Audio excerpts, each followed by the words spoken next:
Do you want an amazing marriage? Are you ready to take your marriage to the next level? Then stick around for Your Marriage Matters podcast with marriage coach Lynn. Let's put some fun and sizzle into your relationship. A listener asked me to provide some tips for marriage while raising young children. So let's go ahead and round out this series with this topic.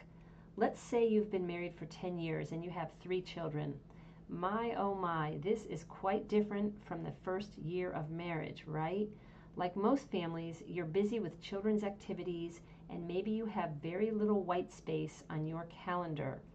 The busiest years of your married life will probably be caring for children.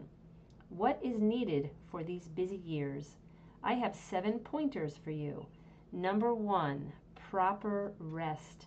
I can't tell you how many moms break down and burn out physically if they aren't taking care of themselves.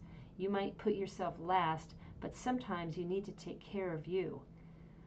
I've had many unhappy women friends and people over the years consistently and insisting on putting their kids in all kinds of activities for the betterment of the children. Well, I have to tell you that what happens is resentment and negativity and exhaustion can set in to the point where mom is not really at full capacity to serve as the mom.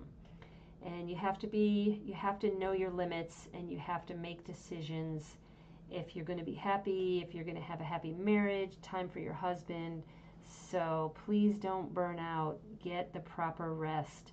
Number 2, make your marriage relationship a priority. The relationship. This means taking time together and working to keep the peace and happiness between the two of you. Couples who prioritize their relationship will spend at least 90 minutes per week in one-on-one conversation about the household or life in general, or just to catch up with what's going on in their lives. Date nights. 1 to 2 a week is important. Now that might not be practical for you if you've got jobs, kids, activities. But again, a date night can be whatever you determine a date night to be. Please take a look at my book, Re-Energize Your Marriage in 21 Days for different ideas. A date night could be 15-20 minutes in the home. But having a date night 1 to 2 a week is awesome, and I hope you do at least 2 a month. Again, date nights, it does not mean going out of the home. It could mean making a nice dinner after the kids go to bed. It could be watching a movie together in the home. It's one-on-one alone time, however that looks and however long. A 20-minute walk in your neighborhood alone is a date. So grab time together, planned or unplanned, but continual. Not once in a while, but a few times a week, or definitely twice a month if you can, and treat it as sacred. Number 3, one of you has to be a planner and think ahead when you have a few children. No longer is it just the 2 of you sauntering and wondering what you're going to do for dinner. Oh, maybe it'll be 9 or 10 o'clock at night before you get to dinner. Well, when you have children, you can't wait around. You can't be as spontaneous. Kids have needs. Teaching children to lay out whatever they will need for tomorrow, the night before, is a good idea and can help you with planning. What possible outfit will they wear? Did they do their homework? What will they have for lunch the next day? What do they need for afternoon activities? Do your thinking the night before so that your morning will be easier when you have a few children. Think ahead a week. Always be preparing for what's to come. Moms can string together errands. Basically, parents will have an opportunity to work on their management skills and their time management skills and even their human resource skills when they're a parent.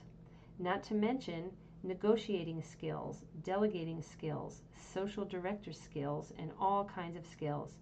You could spend several hours in the kitchen preparing dinners that can be put in the freezer for the week. And that's something I enjoy doing. Invite a girlfriend over and just spend several hours and make some meals and for the freezer and then pull them out when they're needed. I know a lot of women who, preparing for baby, would do this. You would get a lot of meals ready so that they'd be all set the first couple of weeks. Number 4, another tip for marriage when raising young children, it's really important to choose priorities. Earlier I said that you need to make your marriage a priority.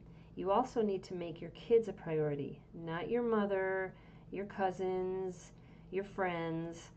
You really need to focus in on your nuclear family. I don't see a way of keeping up with your old life. Little by little it will transition and you will find the time you need for the things you need to do. I have a relative who was a stay-at-home mom who traveled a lot with her first 2 children, visiting and vacationing. When their 3rd child arrived, they greatly curtailed their traveling and transitioned into a life centered in the home and community. Number 5, think of yourself as a builder. As you keep your marriage healthy, you are building. You're building a healthy marriage, a healthy family. You don't need superhuman powers. You just need to wake up every day and build relationships, build positivity and encouragement. All you're asked to do is to do better than yesterday. Improve yourself. Do the tasks set in front of you, because over time, it's the little things that count. Were you there for your spouse and children? What you sow today, you will reap tomorrow. And remember this while you're building. Everybody has a free will. Your kids might break your heart. You might have marriage difficulties along the way, but keep doing your best anyway. Nothing is guaranteed, even our lives.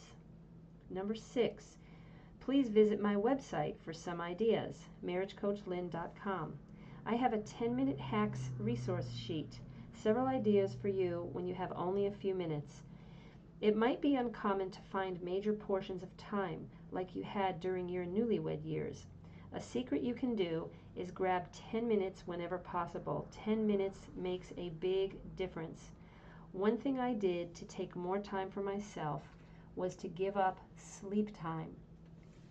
I know I said earlier to get your rest, and in general, you do want to have your brain and body working to its fullest capacity during your waking hours. But I got a lot done by cutting out 30 minutes to an hour a day of sleep time for periods of time.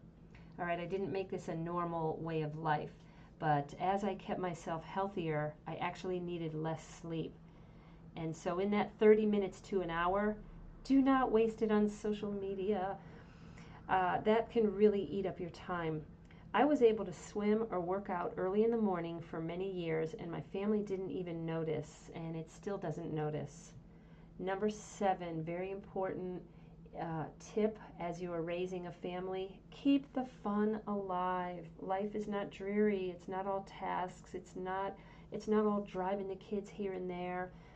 Tasks, they will replace free time. They will. But if you keep a sense of humor throughout your marriage, especially during the times you feel overwhelmed, you will just enjoy life better.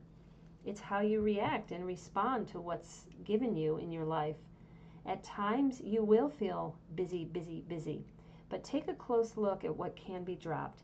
If you have 3 kids who are in 3 activities each, you might need to let go of something. Your health should be at the top of the list, as well as your marriage. As a homeschool mom for many years, I enjoyed doing a lot as a family, so I think my secret was I didn't have individuals in so many different individual activities. I tried to group it together whenever possible. We did field trips. We did a homeschool soccer league, which was awesome. I mentioned in a different podcast how all of the ages would get together once a week on one huge piece of property or field that had like 5 or 6 different soccer fields, and your kids could play at the same time with their age group. We also did camping together as a family, so I didn't really do the Boy Scouts, Girl Scouts thing for my individual kids. We did it as a family.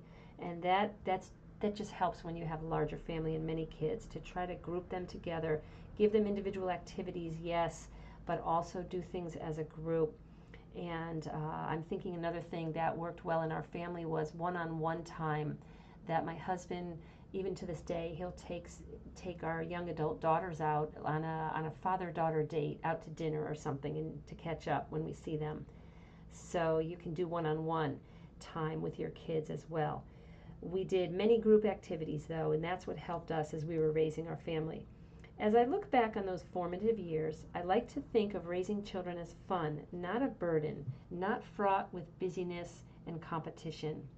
So those were the 7 tips that I can offer, and I have other thoughts too that I'd like to share. And so let's talk about special considerations when raising a family.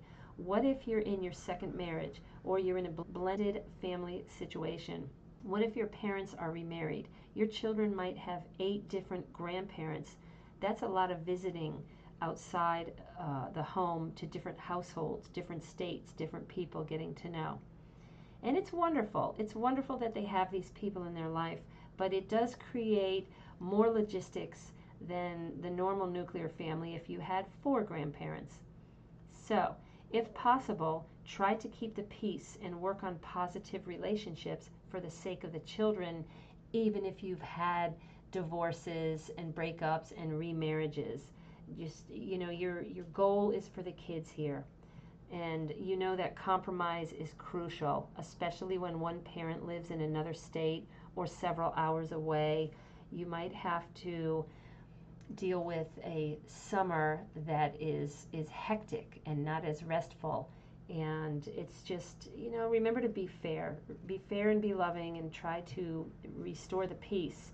And if you had a messy divorce and aren't getting along with your ex right now, maybe there's a way for things to get better and to form a friendship as you raise these children. Another consideration, we've talked a little bit in this series about your work schedules. Many couples avoid childcare costs by working different shifts. This can be a strain on your time spent together as a married couple, but can be very helpful financially. I've known many couples to do this. The dad works the second shift, 3 to 11 p.m. can be difficult. What would he miss? What he misses is dinner, bath time, putting the children to bed. And it's really needed when you have, let's say, 3 or 4 children under the age of 10. The second shift means missing meetings and evening activities. And some mothers do feel like a semi-single parent at the time. So other situations, what about military families with a deployed spouse, or a spouse with a busy work travel schedule? What about a spouse who has serious medical conditions or an illness and is not as mobile? Your life might slow down a little bit. It just might look different. And again, don't compare. And your expectations and your vision of what you want your family to be sometimes just can't. You have to take reality and go from there. As I see it, it's helpful to reach out to others, to have grandparents help from support groups. Carpools can be a lifesaver and a time saver. Create a social network as you raise your family. It can be tough for the introvert or the quiet parent who will need to come out of their shell a little. Maybe you never cared for sports or socializing when you were younger, but now that you have children, guess what? You might need to be involved in many social activities. And you know what? That's good for you. Good. 2 major issues, your finances and your time. Those are things that we see as being limited. But guess what is not limited? Your imagination. Your imagination and new ideas, generating new ideas is vast and can really enhance your marriage, your relationship, and your whole lifestyle. As we wrap up this series, I want to say that children add a whole new dimension to your marriage. A family well raised will bring you blessings, fun, and fulfillment beyond measure. All the years of effort you put in will come back to bless you. And remember, children have a free will, so you can only facilitate and lay a good foundation. Don't blame yourself excruciatingly if things go wrong. Don't take big accolades and praise if your kids are awesome. You are a facilitator. That's what I've always seen myself as a parent. I am a facilitator and I'm laying a foundation. Just do the best you can. Keep a sense of humor while doing it. and you will have moments of joy raising this family. You will have challenges. I hope those 7 tips and more helped you today. I'd like to thank you for joining me in this 4-part series on how babies impact a marriage. Did I miss anything?